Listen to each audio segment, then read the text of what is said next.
Halo, Ko Riko. Halo, Riko, sorry. Ko eh, Thomas ya. Sorry, halo, sorry. halo, halo. Ini kok Halo. sebelahnya, halo, halo. Ini kok saya sebelahnya bercak-bercak gini ya? Oh, mungkin perlu digeser kali, Ko. Kena apa itu? Apa saya Enggak, enggak kali enggak ya? ada apa-apa. Enggak ada apa-apa padahal. Enggak ada apa-apa ya. Oke lah, kayaknya enggak apa-apa Nah, sih, kok enggak masalah sih. Ya, ya, ya yang ya. penting kan Ko Thomas udah mau join nih di kita ini ya. Ya. Makasih loh, Ko, udah menyempatkan waktunya, kok, buat Sama-sama live Pak bareng Eros saya. Thomas nih. Iya. Diundang sama The Investor nih, sama investor senior Pak Eros.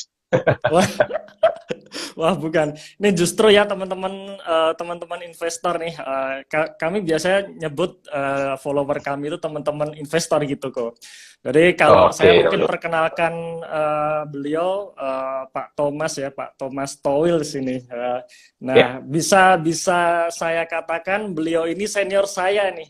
Jadi waduh. kenapa? Karena saya banyak belajar dari tulisan-tulisan beliau ya. Saya sering mengunjungi websitenya beliau investorsaham.id maupun Iya, saya iya. juga follow Instagramnya beliau ya. Jadi banyak pelajaran-pelajaran dari beliau yang menginspirasi saya. Jadi teman-teman pastikan juga teman-teman follow juga Instagramnya beliau dan kunjungi websitenya beliau ya Ya, investorsaham.id. ya, Nah, oke. oke kok. Jadi malam hari ini kok Ya, kita mau ngobrolin ya. Kita ngobrol santai aja kok. oke, siap. Kita ngobrol santai aja dan memang ini saya sengaja bikin tema untuk apa namanya temanya menumbuhkan conviction gitu. Karena kan beberapa waktu yang lalu kan Ko Thomas sering nih ngomong tentang conviction. Nah, ini yang istilahnya pengen kita bahas malam hari ini. Cuman sebelum Oke, siap. sebelum sebelum masuk nih kok mungkin bisa cerita dikit nih kok kira-kira background Ko Thomas dulu istilahnya bekerja sebagai apa backgroundnya, kemudian kok tiba-tiba nyemplung di saham itu, kira-kira ceritanya gimana itu kok? Oke, ya mungkin saya cerita lah ya. Kalau pengalaman, mungkin pengalaman dulu kenalan sama pasar modal tuh kuliah akhir Pak Eros, 2008 lah ya. Namanya anak Kuliah akhir kuliah, udah mau 2008 ya. kuliah 8, ya kuliah akhir Mm-mm. 2008, mau Nah masuk dunia betul kan kerja. beliau senior saya Wah, nih 2008 buta ini saya saham ini. nah, Oke oke oke. 2008 masuk dan masuk dulu sih as a trader lah ya. Saya dulu trader akut Mhm. lah. Bilang saya nggak percaya fundamental segala macam. Nah, Mhm. kalau terus akhirnya baru pas lagi kapan ya, saya agak lupa 2018, 2017 lah, saya agak lupa. Saya kena Mhm. satu transaksi, saya cut loss-nya besar, Pak Eros. Jadi Mhm. waktu itu transaksi saya lagi bagus, Pak Eros. Jadi pas lagi di Mhm. tahun itu, 2017 atau 2018, saya agak Iya, lupa. ya. Itu saya win rate trading saya bagus, Pak. Hmm. 85% dari sekitar 300 transaksi. Jadi bagus Wah, sekali waktu itu. 45 Maret. Hmm. Iya, karena kalau kita flashback sedikit 2017-18 itu memang marketnya memang bagus itu kok ya. Betul. Jadi apa aja kayaknya gampang dulu. Hmm. Nah, Hmm. ketika waktu itu kan saya jadi overconfidence karena bagusnya Hmm. Hmm. bagus historical trading ya. Nah, ketika Hmm. itu saya ingat sekali saya lihat Adaro gitu ya Pak ya. Adaro kayaknya lagi bagus sekali secara chart. Saya yakin pullback tinggi dan pas lagi pullback tinggi, kan kayaknya enak nih. Kalau Hmm. saya trading 10%, Hmm. kumpulin dikit-dikit 5%, 10% kan lama Pak. Ini kayaknya Iya. enak nih. Potensi 20% dari chart, saya yakin. Saya masuk Hmm. all in gitu Pak. Hmm. Sekitar lumayan lah.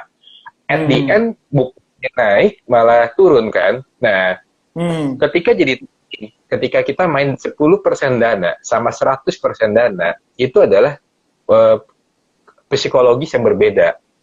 Iya. Ngomong cut loss 10% ketika main dengan 10% modal itu gampang, Pak. Tapi ngomong cut Iya. loss 10% di modal all in itu nggak gampang, Pak, serius. Nah, akhirnya pas lagi turun 10%, saya nggak berani cut loss, Pak. Oh, ada Hmm. pullback, ada pullback, ada pullback. Nah, Hmm.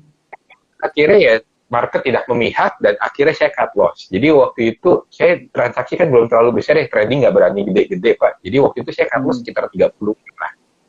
Nah, Hmm. ketika 30-an Pak, itu tuh saya pengen istilahnya balik modalnya cepat. Jadi kalau dulu Iya. saya punya konsep punya 2R. Pokoknya kalau risk reward saya nggak 2 kali, saya nggak akan masuk.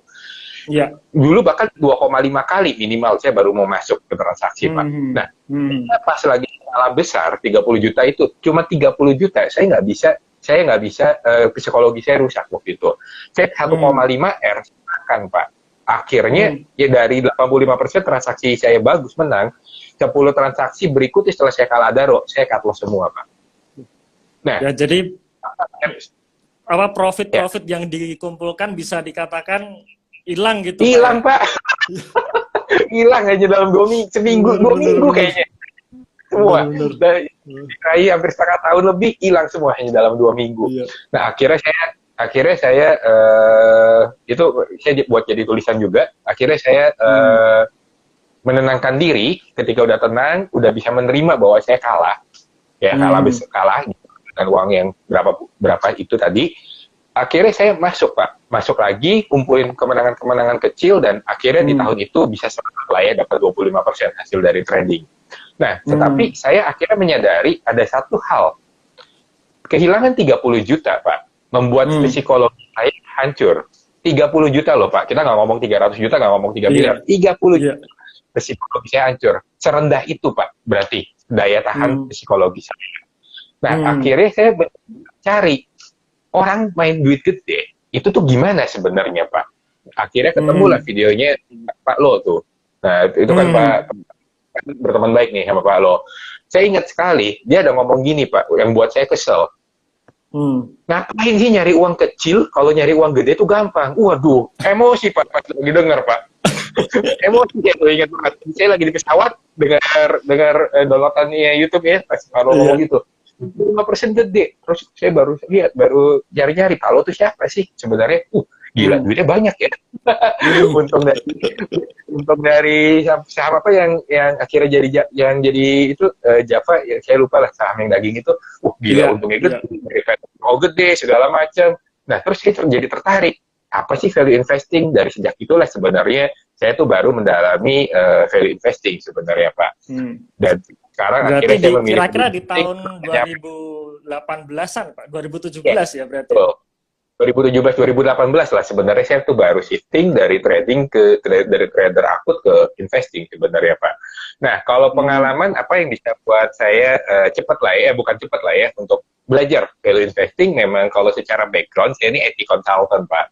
Tapi IT consultant itu ada gaming, ada yang istilahnya business consultant. Nah, saya lebih ke arah business consultant.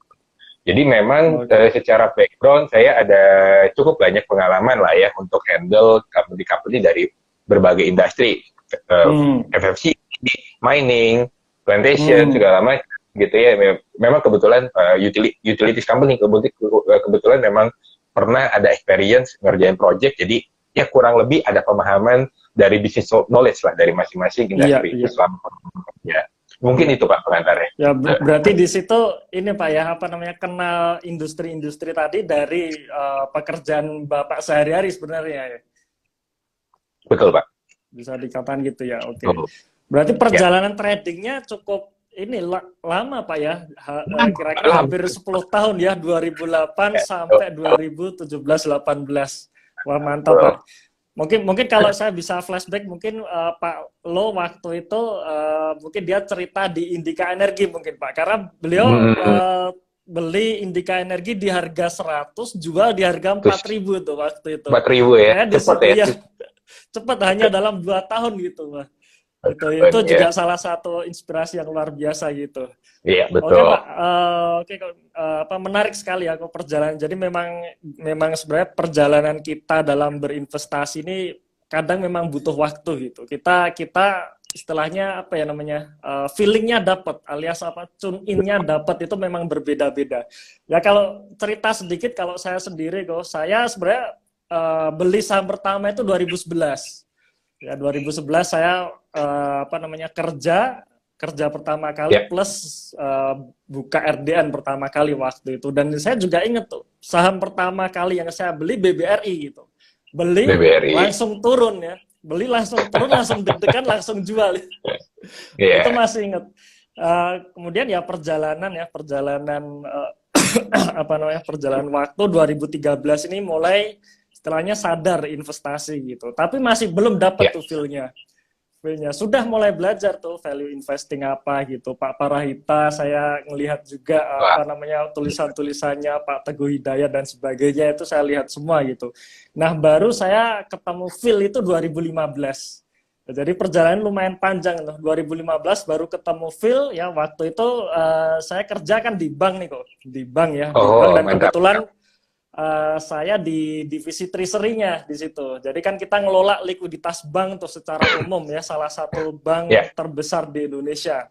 Nah, 2015 itu jatuh tuh. Semua saham-saham kan jatuh tuh.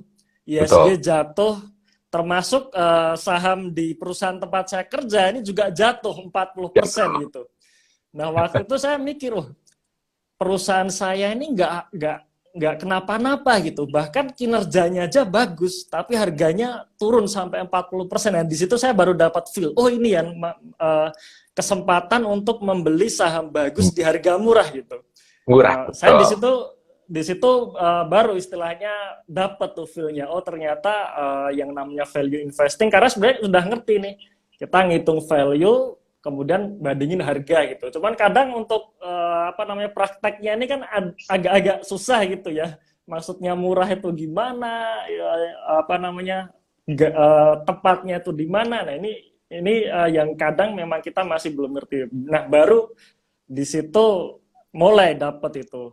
Dan akhirnya ya Ya, sampai lanjut dari sekarang gitu ya. Jadi memang istilahnya perjalanan kita masing-masing investor ini memang beda-beda. Jadi istilahnya nggak masalah gitu ya. Akhirnya kita dapat di sisi mana dan kapan itu ya. Nah, oke menarik kok sharingnya. Nah, mungkin ya, langsung aja nih kok. Kita langsung boleh.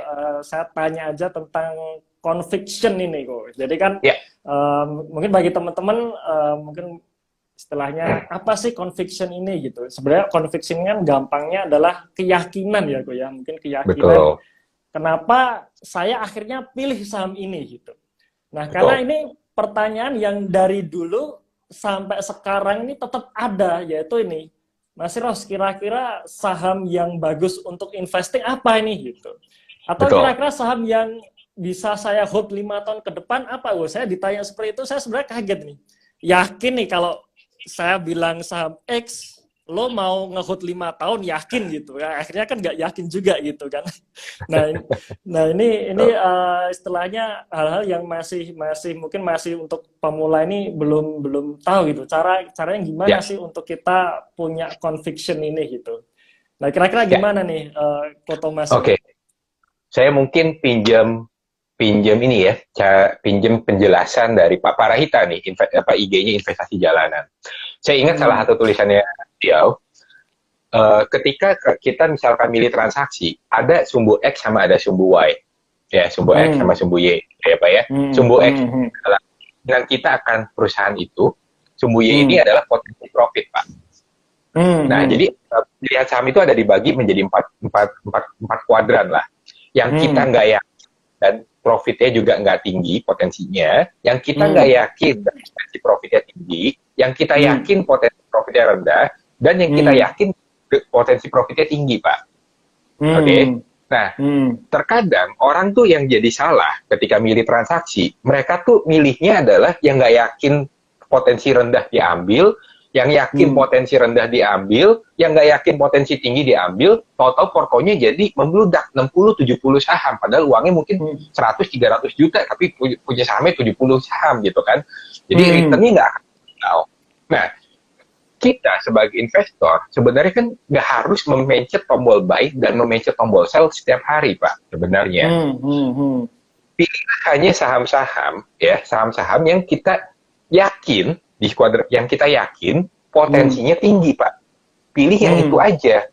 Itu kenapa kalau misalkan ditanya, kok beli saham apa sih? Saham saya dari dulu sampai sekarang saya belinya itu aja. Gitu. Saya naik 3 kali lipat aja saya masih beli sampai hari ini gitu kan. Nah, sekarang pertanyaannya yang orang akan selalu bertanya, Pak, kenapa lu bisa yakin?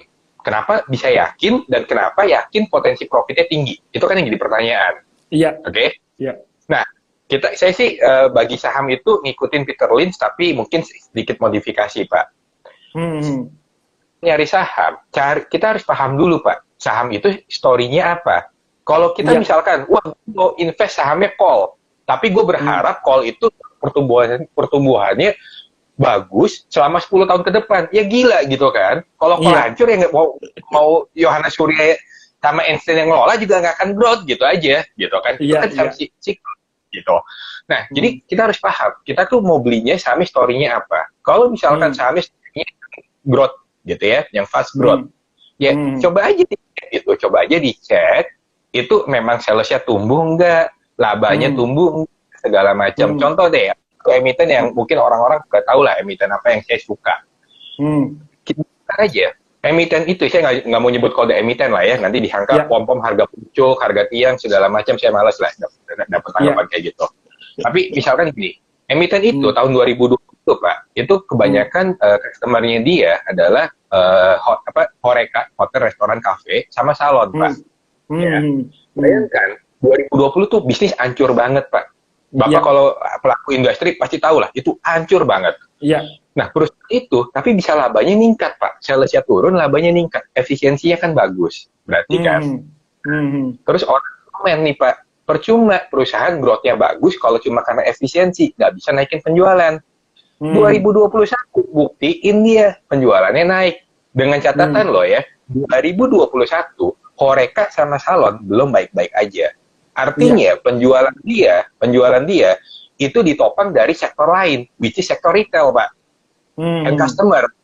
Hmm. Kalau kita ikutin ke istilahnya marketplace-nya dia, gitu ya, maka Bapak akan Hmm. mengetahui kenapa penjualan dia naik sebenarnya. Nah, Hmm. kan ketika nanti endemi ini terjadi gitu ya, COVID ini Hmm. berakhir, habis itu saat penjualan di Horeca, hotel restoran kafe ataupun di salon Hmm. bagus, sih salesnya bagus, labanya bagus, ya Hmm. kenapa gitu? Kenapa? Ya, Iya. ya gue yakin dengan seperti itu. Terus yang kedua, misalkan saham yang istilahnya saham yang siklus lah. Orang-orang tahu lah, Iya. saya ada ambil saham tambang dari tahun berapa, ketika waktu itu harga call 50 US dollar, Pak. Hmm. Bayangkan, cost-nya waktu itu sekitar 40 sampai 45 US dollar, Pak. Hmm. Ketika harga call 50 sampai 55, dia masih bisa kasih dividen saya di atas deposito, Pak. Hmm. Gitu. Iya. Dan harga call nggak mungkin serendah itu. Kalau harga call serendah itu, logikanya, semua perusahaan call cuma tunggu giliran bangkrut, Pak. Kalau Iya. perusahaan Iya. call punya bangkrut, artinya yang bertahan kan enak gitu kan. Karena Iya. produk supply-nya jadi berkurang. Nah, kebetulan akhirnya saya masuk di periode siklus yang jelek, tetapi di perusahaan yang bagus, dan Bagus. tetap bisa nikmati dividen. Sekarang, dari dividen aja udah balik modal Udah. gitu kan. Iya. Udah balik Oke. modal dengan peningkatan laba. Nah, kurang lebih itu saham siklus, Pak. Kenapa kita bisa Iya. yakin saya invest di saham siklus? Karena di kondisi jelek aja masih bisa laba dan ngasih dividen yang bagus. Yang ketiga, Pak, aset play. Mungkin aset play waktu itu gudang lah ya. Saya punya perusahaan pergudangan. Hmm. Bayangin aja, saya beli waktu itu 1,2 T market cap, Pak. Dari market cap 1,2 T, harga asetnya 6 triliun, Pak. Utangnya cuma 1 triliun. Berarti 5 triliun saya dapat, Pak. Iya. Dari 5 triliun saya dapat, perusahaan itu untung 200 miliar, Pak. Setiap tahun, per 6 gratisan 5 triliun.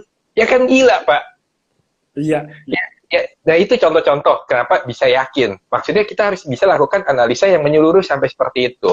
Nah, yang paling mungkin orang banyak yang bilang Thomas berubah di tahun ini, gitu ya. Karena ada beberapa orang tahu saya ada masuk ke satu saham di tahun ini yang tipenya special condition, Pak. Jadi perusahaan ini kondisinya nggak bagus lah. Bisa dibilang bukan perusahaan yang bagus. Saya masuk dan jumlah masuknya cukup besar, Pak. Hampir di atas 20% lah dari modal saya di perusahaan yang nggak bagus, Pak. Rugi terus. Nah, tetapi saya berani masuk, Pak. Ya, jadi kalau misalkan teman-teman baca ada satu tulisan highlight IG story saya yang cukup aneh gitu ya. Itu sebenarnya kode untuk sebenarnya buat kisi-kisi lah untuk perusahaan itu. Perusahaan itu sebenarnya kalau teman-teman rajin pas lagi baca keterbukaan informasi ya. Bayangkan aja perusahaan itu beli bisnis unit lah, saya nggak mau nyebut bisnis unitnya apa ya. Beli bisnis unit Belinya 9, Pak. Beli 9 bisnis Hmm. unit. Ya, Hmm. tapi dia cukup 2, Pak. Hmm. 7-nya gratis. Beli gorengan aja 5 gratis 1, Pak. Ini beli bisnis unit, 2 gratis 7, Pak. Garis setuju. 2 gratis 7. Gila nggak? Lebih gilanya lagi, Pak. Ya, lebih gilanya lagi. 2 ini harganya 2,9 T, Pak, nilai bukunya. Hmm. Dia beli berapa? 2 T, Pak. Artinya untuk berapa? 900 miliar. Iya. Beli Market langsung cap, untung sebenarnya itu ya. market cap ketika saya beli, tahu berapa, Pak? 700 miliar, Pak. Hmm. Saya beli perusahaan 700 miliar, dapat gratisan 900 miliar dari 2 perusahaan yang dibayarkan, gratisnya 7, Pak. Dari Iya. rugi Iya. 80 miliar, jadi untung 400 miliar, Pak. Karena pembelian bisnis unit baru ini, Pak. Kan gila, Hmm. gitu. Nah, conviction adalah sesuatu yang kita bisa dapatkan, ya, kalau kita melakukan analisa yang menyeluruh, Pak. Intinya kalau pilih investasi itu simple. 3 yang kita harus checklist. Kamu sudah Hmm. lakukan analisa menyeluruh atau belum? Sehingga kamu Hmm. paham apa yang kamu beli, kamu paham apa story-nya, kalau sampai perlu kamu paham pemain-pemainnya siapa. Ya. Yang kedua, kamu harus tahu resiko kamu tuh sebesar apa di perusahaan itu. Jadi kayak saham yang Hmm. terakhir, condition saya bilang, Hmm. yaitu dia tinggi. Karena kalau tulisan di publik ya Pak ya, tulisan di Hmm. publik, Hmm. 70% milik publik Pak. Kira-kira Hmm. perusahaan 70% milik publik bagus atau jelek? Logikanya jelek. Tapi saya bisa Hmm. buktikan data bahwa 70% milik publik bohongan. Hmm. Kenapa bohongan? Karena data 2000 ketika dia terjadi perpindahan barang dari milik ke publik, itu tuh terjadi dari 2016 ke 2017 di data yang saya olah Pak. Iya. Iya. 30%, jadi 70-an% kepemilikan publik ya. Artinya ada perubahan 40%, Pak. Nah, Iya. perubahan 40% itu saya trace down. Saya sampai olah data. Saya Hmm. trace down 40% itu terjadi perubahan di tahun 2017, Pak. Hmm. Hmm. Semuanya hebatnya terjadi di transaksi nego, bukan di transaksi reguler. Mungkin nggak sih Oke. Oke. orang retail belinya di nego, Pak? Iya. 40% loh. Iya. Hah? Iya. Lalu saya Kayaknya nggak dapatkan mungkin itu ya. average. Nggak mungkin dong logika. Hmm. Average Hmm. saya cari, Pak. Saya cari tuh average di negonya berapa. Sampai segitunya saya analisa, Pak. Hmm. Average-nya 60,9. Hmm. Kemarin bulan Januari, saya dikasih kesempatan masuk di bawah average itu, Pak. Ya hajar gitu Hmm. aja. Mau turun sampai 54 tuh, saya ingat banget, tiap hari saya hajar. Sebulan itu, Januari, saya cuma beli 1 saham itu, Pak. Nggak beli yang lain saya. Mantap, mantap. Berarti memang istilahnya memang kita harus intinya kan kita harus tahu story-nya Pak ya sampai sampai sedetail itu Betul. gitu. Karena kalau Ko Thomas tadi bilang 75% di publik, saya aja kalau misalkan screening awal ya, saya lihat Udah catatan di buang. kepemilikan, wah iya nih, wah udah ngeri sedap ini Ya, gitu. betul. Jadi akhirnya ya saya biasanya skip. Tapi ternyata ada pandangan berbeda kalau kita tahu story-nya gitu ya, Ko. Jadi memang Betul. salah satu kuncinya adalah kita analisa menyeluruh sampai benar-benar kita tahu story-nya. Maka di situ kita akan dapat tuh conviction-nya. Kira-kira gitu Betul, Pak. kali ya, Ko ya. Betul. Betul. Benar-benar. Nah, Saya berarti hanya, kan gini. saya hanya yang saya yakin, Pak. Kalau saya ada sedikit keraguan, saya nggak beli, Pak. Udah, simpel itu. Iya, iya, oke. Oke, jadi memang karena ketika kita tahu story-nya, berarti kita tahu apa yang kita beli, plus kita juga harus mengukur nih resikonya seperti apa gitu. Betul. Yang tadi Betul. Ko Thomas katakan, wah menarik sampai Ko Thomas ceritanya menggebu-gebu tadi. Saya jadi ikut bersemangat nih tadi. Nah, cuman problemnya nih kok, problemnya ini kan kalau kita ngelihat story kan berarti kita harus lihat history ya, dan bukan hanya history kinerjanya saja, tapi history story-nya.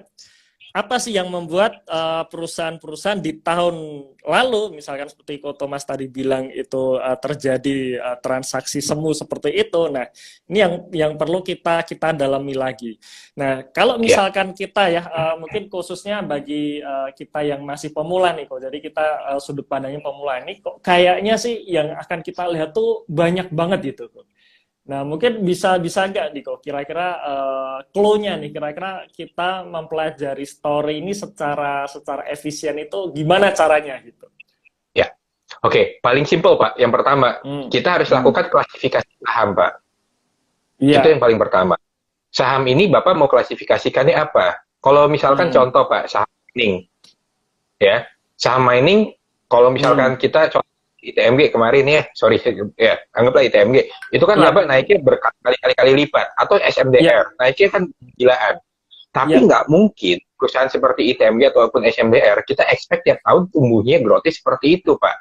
Jadi iya, kalau kita betul. misalkan evaluasi habis itu untuk di saham-saham siklus seperti tambang atau perkapalan gitu ya, Hmm, eh, seperti tambang ataupun perkapalan dengan growth yang istilahnya kayak ngitung kayak anak SMA, oke dihitung rata-rata habis itu dapat average hmm, berharap di tahun depan begitu ya kan nggak mungkin. iya, Jadi iya, betul. klasifikasinya tepat. Apakah itu saham siklus, apakah itu saham growth, atau ini cuma bukan istilahnya ini cuma saham yang kita cuma berharap karena asetnya bagus aja, balance sheet-nya bagus aja gitu. Atau Hmm, hmm, saham-saham condition, backdoor listing, tender offer, segala macam. hmm, hmm, hmm, Tahu Pak, hmm, apa klasifikasinya? Kalau hmm, misalkan kita klasifikasikan dengan benar, yang kedua adalah hmm, cek dong. Kalau hmm, misalkan kita contoh, Pak, contoh yang cukup cukup mungkin ekstrim lah ya. hmm, Misal contoh ada satu saham growth Pak, ya satu saham hmm, growth hmm, produk-produk yang biasa dipakai di pasar Pak. iya, Saya sampai tanya, maksudnya kan dia salah satu bahan bakunya itu adalah minyak sama gas. Itu iya, komponen tinggi. Dan sedangkan iya, sekarang minyak sama gas naiknya kan gila-gilaan Pak. iya, Orang semua panik, orang semua lepas ketika lihat harga oil dan gasnya naik, orang semua pada lepas emiten itu. Apa yang hmm, saya lakukan? Saya hmm, lakukan tidak panik, saya hmm, pas lagi RUPS, saya datang Pak, RUPS, saya nggak peduli isi RUPS-nya apa, hmm, sepokoknya setelah RUPS saya harus bisa ngobrol sama bos ya, ngobrol sama direkturnya. hmm, hmm, Saya cuma tanya satu pertanyaan, saya tanya, Pak, ini kan oil sama gas naik nih Pak, cost lu naik, lu yakin nggak bisa naikin harga jual? hmm, Ya. Habis itu dia jawabnya tuh sambil kayak ketawa melecehkan gitu Pak. Ya yakin lah gitu dia bilangnya, yakin lah itu gua ngerti marketnya Pak, tenang aja. hmm, Jadi yakin ya Pak bisa naikin harga jual, yakin. Oh gitu kan. Nah terus sebelumnya sebenarnya sebelum dia ngomong yakin, saya tuh udah hmm, ngecek Pak. hmm, Saya udah minta teman-teman saya yang memang istilahnya dagang di pasar segala macam, yang memang main hmm, sama di store produknya itu, saya minta dia hmm, tanya, harga produk dia naik atau enggak? Udah bos, naik kemarin 1.500 per satu hmm, packnya.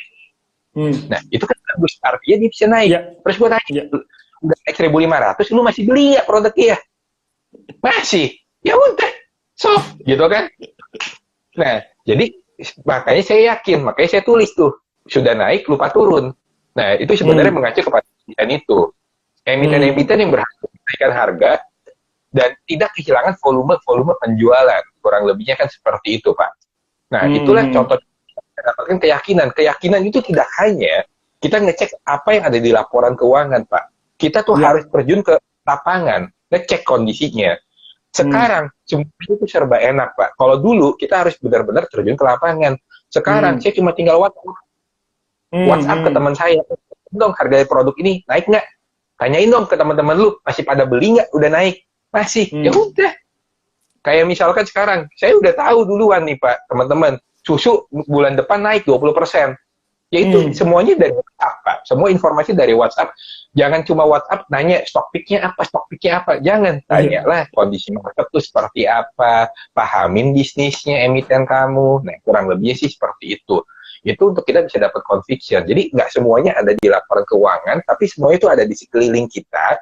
hmm, Emak-emak, pedagang pasar, siapapun itu tuh bisa adalah sumber informasi yang berharga untuk kita sebenarnya. Tergantung emiten hmm, lah ya. Kita harus cari hmm, emiten kita, karena carilah informasi itu. Jadi kurang hmm, lebihnya sih mungkin gambarannya seperti itu. Klasifikasi, cek di dalam laporan keuangan, cek kondisi hmm. di market.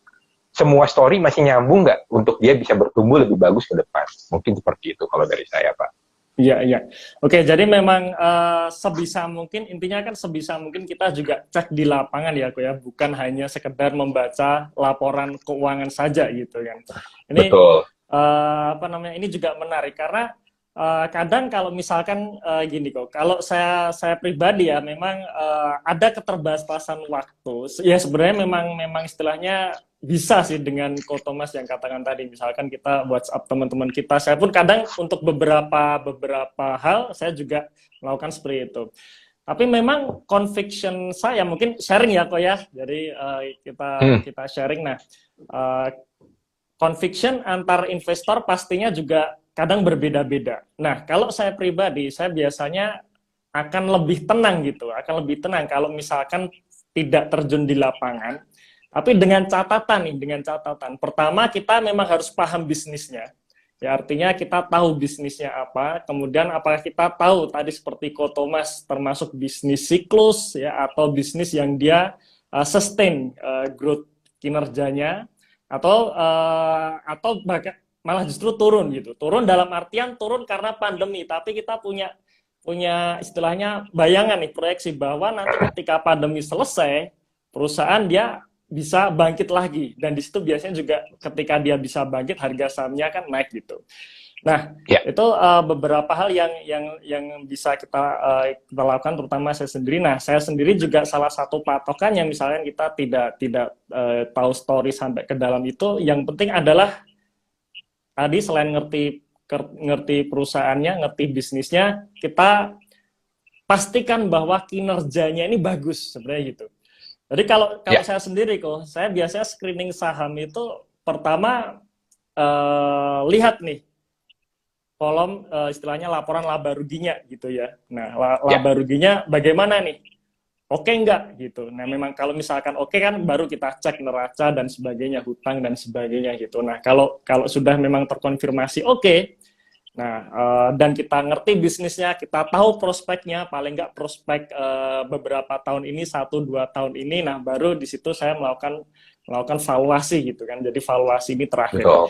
Nah, saya lebih lebih nyaman gitu, lebih nyaman ketika saya menemukan perusahaan-perusahaan yang secara kinerja sudah terkonfirmasi bagus kok.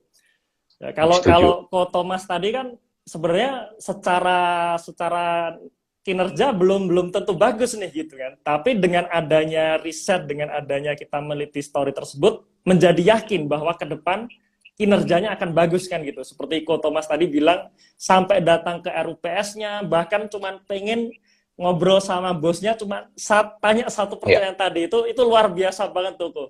Belum belum pernah itu saya melakukan sampai seperti itu, tapi itu luar biasa sekali ya, sampai sampai tanya yakin nggak bakalan naik gitu, dan ternyata Ya. si bos bilang yakin. Nah disitulah conviction terjadi. Jadi walaupun kinerja Betul. sebenarnya belum naik, tapi bisa masuk duluan karena biasanya ketika Betul. kinerja jelek harga sahamnya hancur kan gitu. Nanti begitu Betul. kinerja naik, harga sahamnya naik. Nah, kalau kalau saya lebih nyaman gitu, lebih nyaman ketika sudah terkonfirmasi naik dulu kok. Dan memang sih, Betul. memang kelemahan kalau misalkan kita masuk saat kinerja terkonfirmasi naik, ini biasanya agak telat gitu. Kira-kira sih biasanya agak telat. Jadi memang apa namanya ya contoh aja kali ya kok ya, sebut merek tadi kan Ko Thomas juga sudah sebut merek nih, SMDR itu ya. Ya, Ya. SMDR kita bahas juga di tahun kemarin ya di YouTube The Investor. Karena waktu itu kinerjanya sudah terkonfirmasi naik gitu, dan secara prospek istilahnya prospek ngawang-ngawang gitu ya, prospek sekilas yang namanya perkapalan saat komoditi apa namanya permintaannya banyak, ya permintaan akan perkapalan ini banyak gitu. Jadi kira-kira seperti itu ya gambaran kecilnya Oke. gitu. SMDR Nah, saya itu punya cuman kisah menarik, Pak. kenapa? SMDR saya punya kisah menarik, Pak. Saya kan masuk juga Ya, SMDR. oke Ya. oke Pak, menarik Pak. SMDR saya tuh masuk 2020 awal, Pak. Di Oh, berarti 200-an lah saya waktu masuk. harganya 200 200-an. ya, 200 200 ya, awal. ya. Nah, sebenarnya kenapa saya bisa masuk ke kapal? Kalau PSSI, saya punya dari zaman 2019, Pak. 160 ke bawah lah. Itu barang saya, PSSI ada di situ. SMDR 2020, awal saya masuk. Nah, ada story menarik kenapa saya masuk ke SMDR, Pak. Jadi waktu itu, sebut lah ya, perusahaan apa, saya itu lagi kerjain project di salah satu perusahaan kapal, Pak. Shipping line yang kurang lebihnya mirip lah dengan SMDR, Pak. Nah, perusahaan itu tuh punya 15 kapal di tahun 2019. Ya. Tahu-tahu di bulan November, di 2000, ya betul, di 2000, ya betul, di 2015. Tahu-tahu, kemarin siklus kapal, salah. Saya masuk SMDR itu 2021 awal ya, siklus kapal 2022, tahun lalu 2021 ya, 2021 awal. 2021. 300-an saya lagi ya. Ya, jadi enggak 200-an saya tuh belinya, Pak. Saya ingat 260. Nah, saya lagi kerjain proyek di perusahaan kapal. Perusahaan kapal itu tahun 2020 November cuma punya 15 kapal, Pak. Saya nggak sebut ya perusahaannya apa. Di bulan November, dia beli kapal banyak, Pak. Iya. Beli kapal banyak, jadi 30, Pak. Satu bulan, dia beli kapal 2 kali daripada aset kapal dia, Pak. Iya. Saya bingung dong. Ada apa? Saya tanya, iya, kapal bakal bagus, Tom, kata dia. Kata bosnya, kapal akan bagus. Kenapa kapal akan bagus? Iya, ini Cina sih ngaco banget, katanya. Mereka keluarin kebijakan, kapal itu dari Cina, kirim barang ke negara-negara lain. Tapi mereka memberikan insentif agar kapal itu jangan ambil barang, kirim balik ke Cina. Mereka nggak mau. Kalau nggak kirim balik barang ke Cina, lu dikasih insentif sama pemerintah. Itulah kenapa katanya kapal akan bagus. Supply-nya kurang, kata dia. Makanya ini kenapa kita nambah gede. Nah, cuma kan saya ada prinsip. Saya nggak akan pernah beli emiten yang saya kerjain proyeknya, Pak. Karena itu masalah integritas profesi lah ya. Jadi saya nggak beli emiten ini. Padahal saya tahu seberapa bagusnya emiten ini waktu itu. Ya udah, saya beli yang mirip-mirip, yaitu SMDR. Jadi sebenarnya sih itu juga contoh gitu, Pak. Karena saya istilahnya ada di dan saya tahu bahwa kapal akan masuk ke siklusnya waktu itu. Oke. Gitu. Ya, memang menarik, Pak. Nah, berarti kan Ko Thomas memang karena terjun di lapangan bisa tahu nih ke depan bakalan gede gitu kan. Nah, sedangkan kalau misalkan kita hanya masuk di lewat laporan keuangan, apalagi kalau misalkan laporan keuangan itu sudah terkonfirmasi naik, biasanya harga sahamnya kan sudah naik duluan gitu. Nah, di situ kadang-kadang saya telat. Saya pun masuk akhirnya kok, cuman dapatnya ya di 600-an gitu. Ya memang sudah satu bagger dari di sekarang gitu. Cuman kalau misalkan saya dapat di harga 300 kan sudah 4 bagger nih kok gitu. Nah itu memang istilahnya perbedaan gitu. Ketika kalau misalkan kita hanya fokus di laporan keuangan saja dengan kalau misalkan kita terjun di lapangan. Terjun di lapangan dalam artian kita akan tahu nih kira-kira besok yang booming apa. Nah, sebelum itu booming kita bisa cari-cari dulu. Kira-kira gitu kok ya. Ya, betul. Ya. Nah, ini menarik. Nah, itulah apa namanya? Istilahnya kita dapat saham ya sebelum naik gitu. Nah, sekarang lanjut nih kok. Jadi kan tadi kita sudah bicara mengenai story gitu. Story dan memang pentingnya kita memahami story. Jadi di sisi selain kita membaca laporan keuangan, pahami juga story-nya gitu. Nah, sekarang lagi musimnya komoditas nih kok. Ya kan? Semua orang sudah istilahnya lagi euforia di komoditas. Nah, seharusnya kalau teman-teman investor ya maupun teman-teman Ko Thomas ini dari investorsaham.id harusnya sih sudah punya paling tidak dari tahun kemarin gitu ya, paling tidak ini. Syukur-syukur dapat sejak tahun 2020 karena saya juga ada tahun 2020 ada, tahun 2021 beli juga, bahkan di awal tahun ini beli lagi gitu. Itu saya juga ada gitu. Nah, jadi harusnya sih kemarin-kemarin sudah beli. Nah, sekarang banyak pertanyaan nih. Kira-kira masih oke nggak sih kalau mau masuk di komoditas sekarang ini gitu? Aduh. Pertanyaan yang umum sekali nih, Ko Thomas nih. Iya. Sebenarnya sih ya, saya bingung ya. Kalau saya serba salah, Pak Eros. Kalau saya bilang, oke, sekarang harga dengan harga sekarang orang-orang pada nanya, kapan nih kita mau exit gitu kan? Ya, jadi Iya, banyak orang benar-benar. banyak orang yang akan merealisasikan profit lah ya. Kayak contoh lah hari ini Pak, ITMG, ABM ataupun saham-saham call pagi naik kan, kenceng, Iya, lumayan loh itu. ABM sempat naik 8%. Kalau saya nggak iya. salah ingat itu sempat naik 4%. Akhirnya drop semua. Wajar kenapa IMG kemarin naik 12, hari ini naik ya bisa dibilang dalam 2 hari naik 15%. ABMM naik 15% juga. Ya wajar orang yang ngambil kemarin pada jualan. Itu siklus lah ya. Orang yang ada yang suka istilahnya ngumpulinnya untungnya gede baru keluar, ada yang 10, 15% ya jualan para scalper ya happy-happy aja dan it's okay gitu ya. Nah, cuman sekarang kita ini Pak, kita ngomong gini deh. Contoh deh, saya ambil satu lah, ITMG lah ya, yang data Q4 keluar gitu ya.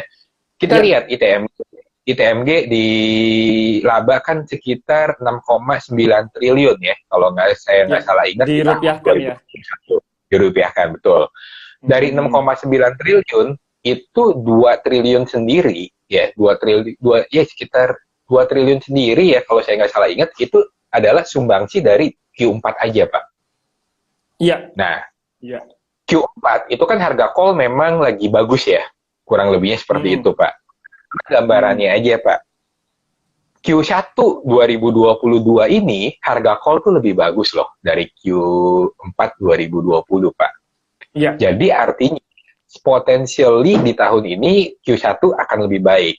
Tapi Q1 memang ada merosot sedikit penjualan. Menurut saya Q1 2022 ini nggak lebih baik daripada Q4 karena bulan Januari kita mati kan. Januari nggak bisa keluar. Stop ekspor. ABMM kenapa jatuh itu kan kasihan banget Pak. Mereka benar-benar keluar barang di bulan Januari itu paling lama sendiri, makanya jatuh dibanding saham call yang lain lebih cepat naik, lebih recover. Jadi ya penjualan 2021 akan bagus, 2022 Q1 akan bagus, tetapi akan ada sedikit penurunan. Itu pasti, nggak gitu ya. Cuman sekarang pertanyaannya, Q2, Q3 menurunnya seberapa dalam, Pak? Saya nggak akan bilang Q2, Q3 akan tetap 200 USD. Saya masih punya konsep, saya nggak akan bilang seperti itu. Cuma turunnya seberapa dalam? Kalau tahun lalu kita mengacu Q2, Q3 itu tuh kisaran 90 sampai 120 US dollar, Pak. Nah, kalau Q2, Q3 di tahun 2022 ini bisa bertahan di 150 US dollar, Pak. Itu udah bagus, Pak. Udah bagus, tetap lebih tinggi dibandingkan tahun kemarin. Dan kalau Q4 lebih bagus, Q4 sih pasti akan naik lah ya, Q4 winter gitu kan. Q4 akan naik. Dan kalau Q4-nya bisa tetap bertahan sebanding dengan data tahun lalu, ya itu akan bagus gitu, Pak.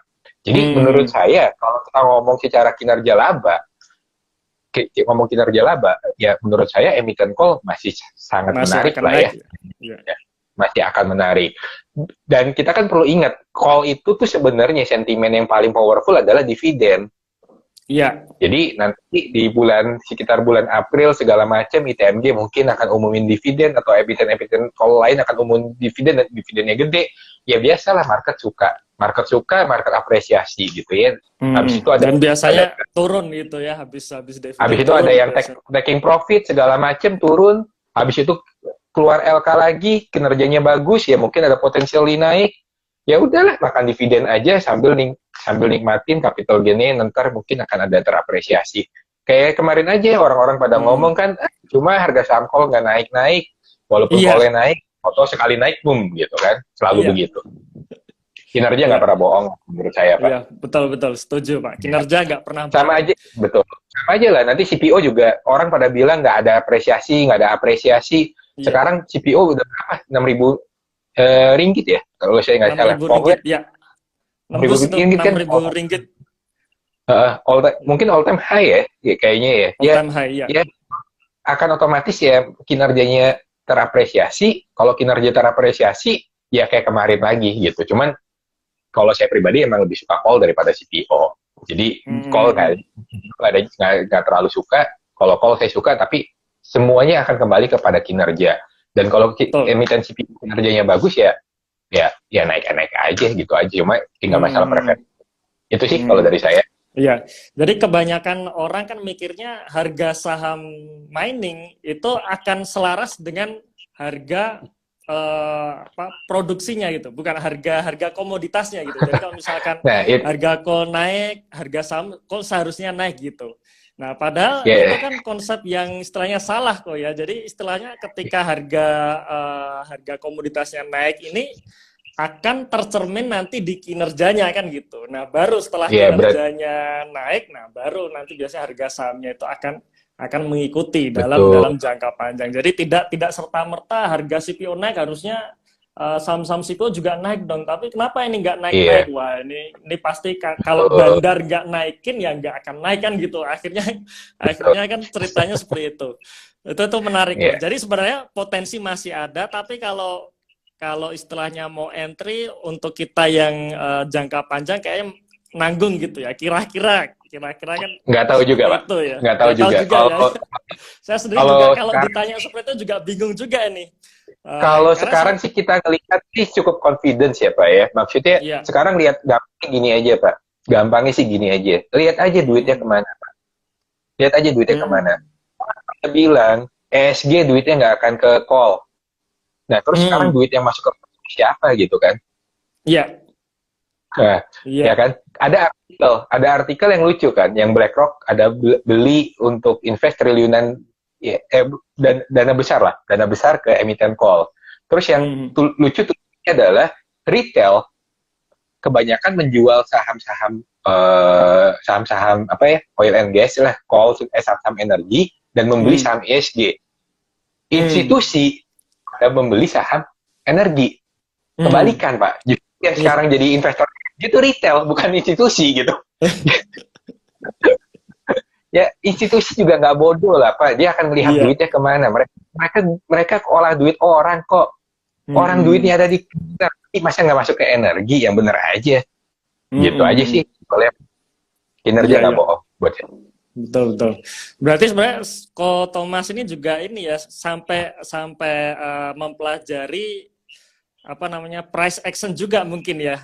Karena kok bisa tahu Wah, kira-kira duit ini masuk kemana dan sebagainya ini. saya 10 tahun trading, Pak. Sampai detik Hmm. ini, Pak. Sebenarnya masih ada satu kebiasaan saya yang masih belum bisa hilang, Pak. Saya ini tape Hmm. reader, Pak. Tape reader tuh orang yang baca bid offer lah. Ya. Baca bid offer, baca trade history, segala macam, ketahuin lah. Jadi di market tuh lagi apa. Nah, saya tuh Hmm. masih terbawa, Pak. Jadi setiap hari, kayak misalkan saya kadang tuh iseng gitu kan ngelihat broker summary segala macam. Oh, oke, gue tahu ini masih masih maintain volume gitu kan, maintain volume untuk akumulasi, maintain volume untuk konsolidasi segala macam, pemainnya siapa segala macam. Itu masih kebiasaan yang saya nggak bisa hilang ya. Nggak 10 bisa tahun hilang lah. ya. Iya, iya. 10 tahun saya hari begitu, Pak. Nggak Wah, bisa hilang. mantap, mantap. Berarti ibaratnya semua jenis aliran udah Ko Thomas rasakan ya, bisa dibilang Iya, gitu kok ya. ya. Oke, oke kok. Wah, Cuman menarik kok. cuman jangan Hmm. cuman jangan jangan jangan beranggapan saya bandarmologi yang pakai tools kayak gitulah, Pak. Ya, Hmm. bandarmologi itu banyak orang yang bilang, "Oh, pakai bandarmologi tinggal lihat aja cat-catan bandarmologi, cat-catan foreign flow." Lu kira bandarmologi bandar anak TK bisa dicek begituan? Bandar itu cuma bisa dicek kalau mereka mau dicek. Kalau mereka nggak mau dicek, ya nggak akan bisa kedetek. Gitu aja. Simple. Jangan bayangin bandar bisa dicek kayak anak TK. Gue pakai tools gratisan, bisa ngecekin bandar, ya jadi makanan bandar itu gitu aja. Iya, iya. Iya, oke, oke. Wah, menarik, menarik kok. Nah, oke kok. Itu tadi kita apa namanya ya seling-seling kita bicara mengenai Ya, komoditas itu ya kok ya. Nah, sekarang kan tahun ini kok kita coba bicara isu yang juga sedang gede gini ya di perang. tahun ini yaitu inflasi nih kok. Oh, inflasi. Oke. Ya, inflasi ini. Nah, eh, tahu apa pasti juga teman-teman juga teman-teman penonton juga pasti juga sudah tahu ya bahwa tahun 2022 ini bisa dikatakan tahun inflasi. Ya di mana Ya, gara-gara harga komoditas naik, ya semua akhirnya menjadi naik semua karena memang betul. harga-harga komoditas ini kan sumber energi. Nah, kalau sumber energi ibaratnya bahan baku yang paling awal ini sudah naik, nah otomatis akan mengerek kenaikan di produk-produk turunannya, Wah, produk-produk selanjutnya gitu ya. Nah, Ya, jadi kalau kita bicara mengenai inflasi ini, kira-kira tipsnya gimana nih, Ko? Supaya kita bisa bisa melihat nih opportunity ya, melihat peluang saham-saham yang ini memang lagi kena sentimen negatif nih gitu karena masalah ya. inflasi ini. Nah, tapi nanti kalau misalkan ini sudah reda, wah bakalan booming nih gitu. Nah, ini kira-kira Ya. tipsnya gimana nih, Ko Thomas? Oke. Yang pertama, Pak, inflasi itu real. Ya. Inflasi itu beneran. Dari akhir tahun, saya udah bilang, tahun 2022, kita akan ngomongin, topiknya sepanjang tahun adalah inflasi. Itu real, Pak. Hmm. Hmm. Contoh deh, tadi ada bilang kan, susu katanya produk-produk dairy lah. Produk-produk dairy, Ya. saya nggak ngomong susu lah. Produk dairy, bulan depan akan ada kenaikan mungkin sekitar 20% untuk semua produk dairy.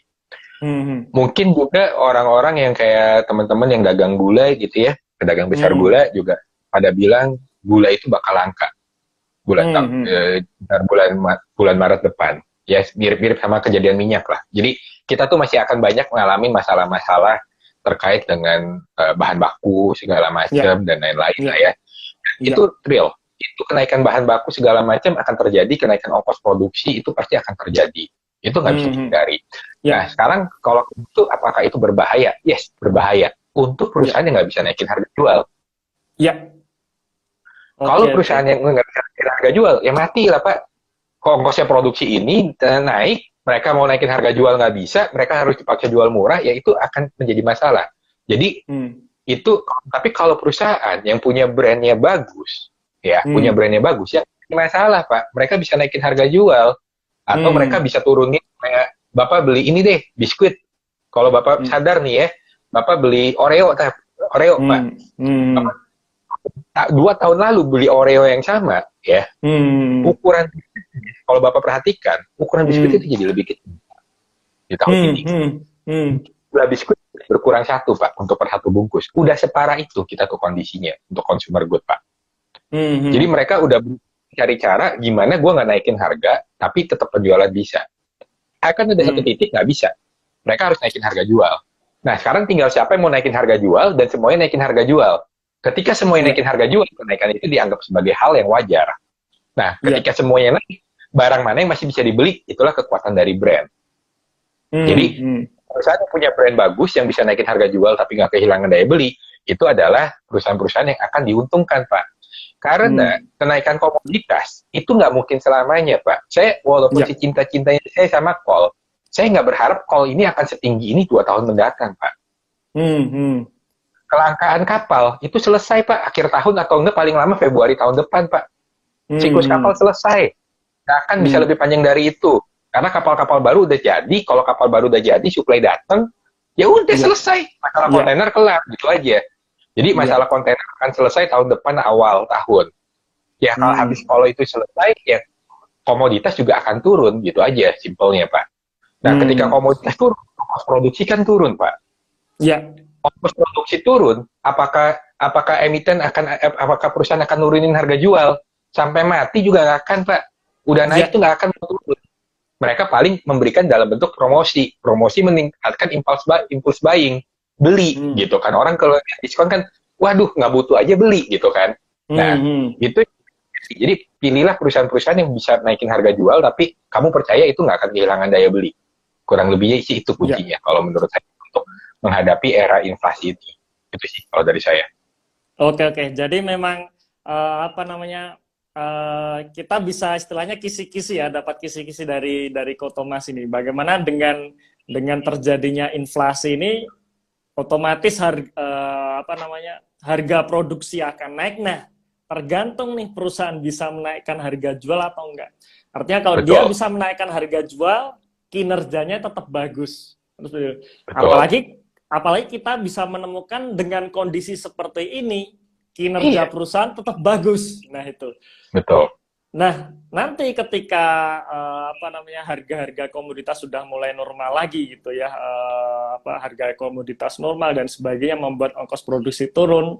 betul yang dikatakan Ko Thomas, kemungkinan barang-barang ini yang sudah dinaikin harganya, yang apa namanya, yang masyarakat ini sudah terbiasa nih membeli di harga Betul. tersebut. Nah, kayaknya dia nggak akan menurunkan Nggak harga, akan. paling dapat Nggak mungkin. dapat apa namanya, dapat Diskon, diskon-diskon dan promosi. sebagainya. Nah, disitulah biasanya akan booming di situ, kok ya. Nah, jadi Betul. bagi teman-teman nih, mulai cari-cari nih gitu ya. Jadi kalau kalau kemarin banyak yang tanya kira-kira selain komoditas apa ya Mas yang nantinya bakal boom. Nah, ini sudah dibocorin nih Betul. kisi-kisinya dari Ko Thomas nih. Ya. Oke, Ko Thomas ini nggak kerasa nih kok tiba-tiba udah jam jam 9 aja nih kok ya. Sebenarnya Oke. saya masih banyak pengen ngobrol nih sama Ko Thomas Boleh, nih. boleh. Nanti kita akan lanjutkan, cuman kita coba istilahnya jawab beberapa pertanyaan kok ya Boleh, dari boleh. teman-teman Silakan, silakan. penonton nih.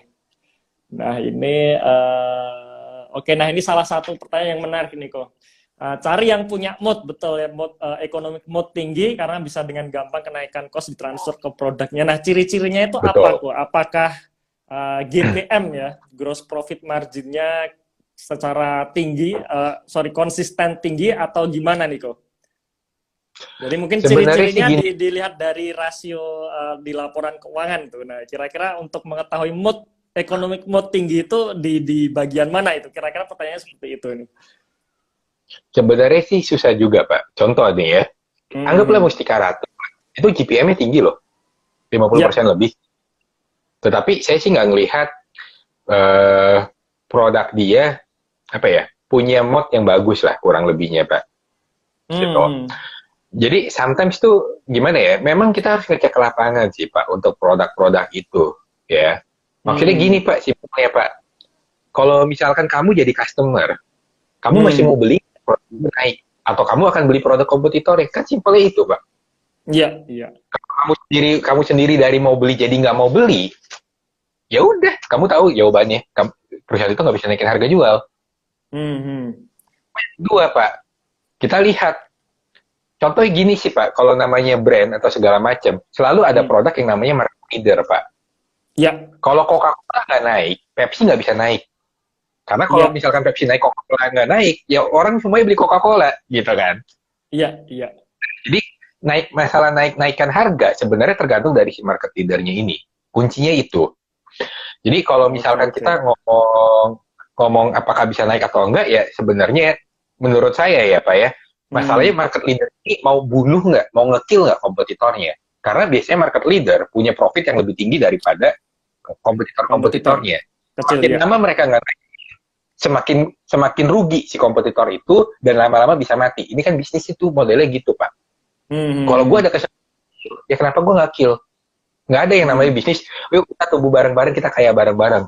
Bisnis tuh Hmm. kejam. Jadi ada Hmm. peluang, Hmm. mungkin mereka kill, gitu Hmm. kan. Nah, jadi Hmm. carilah perusahaan yang memang masih punya operating apa GPM tinggi betul, tapi yang operating profitnya juga masih tinggi, Pak.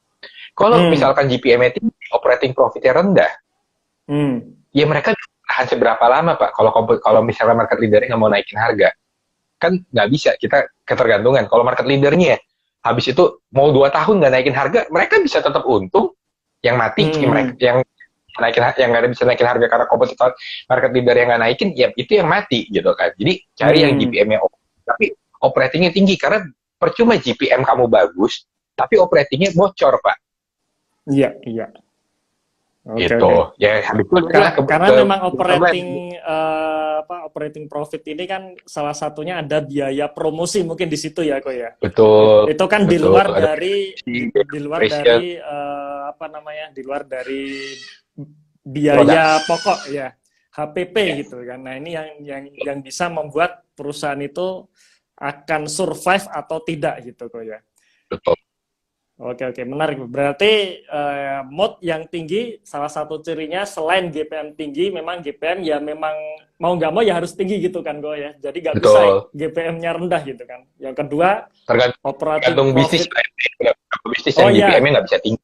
gitu. Ya, betul-betul. Memang Hmm. tergantung bisnisnya. Kalau kita bicara Ya, hal-hal yang sifatnya apa namanya, ya, contohnya seperti otomotif itu dan sebagainya, ini kayaknya ya, GPM-nya nggak bisa tinggi gitu ya. Tapi kalau kita bicara betul, mengenai consumer good ya, atau sebenarnya bukan consumer good tapi barang-barang yang kita konsumsi gitu ya. Sebenarnya kan barang-barang yang kita betul, konsumsi ini bukan hanya makan aja, tapi semuanya gitu. betul, Misalkan kita mau cek kesehatan atau mau ke rumah sakit atau mau apa, ini kan yang kita pakai, kita konsumsi. Nah, di situ ya, apa namanya, di situ bisa dikatakan adalah consumer good, itu bisa ya, bisa dikatakan seperti itu. Nah, jadi GPM harus tinggi, operating profit juga harus tinggi, dan ya tetap balik lagi kita memang harus tahu produknya gitu ya. Dan seperti ya, Ko Thomas tadi bilang, misalkan kita sebagai konsumen, kita mau nggak sih beli itu produk gitu. iya, Kalau misalkan nggak mau, kita pilih saingannya ya, yang lebih oke, yang lebih murah katakanlah. Nah, berarti memang